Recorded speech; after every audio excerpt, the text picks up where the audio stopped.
سلام حاجی، زنتو چجوری خوشحال میسازی؟ عزیزم سینه هاشو مالش میدم، میخوای از شما رو هم مالش میدم. نه حاجی ممنون.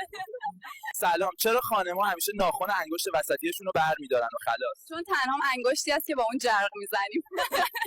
جون، عجیب ترین چیزی که تا به حال خورده‌ای چیسته؟ آبشو خوردم، خیلی مزه عجیبی داشته. آبی چیه دا؟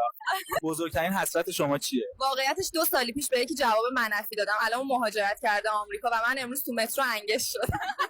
سلام حاجی، چرا پسرتون اینجوری قد کوتاست؟ عزیزم در وقت کردم بیشتر آبم بیرون پاشید، بعدش با قاشق همشو وارد کردم. یعنی چی حاجی؟ میوه مورد علاقت چیه؟ بادمجون و خیار دوست دارم.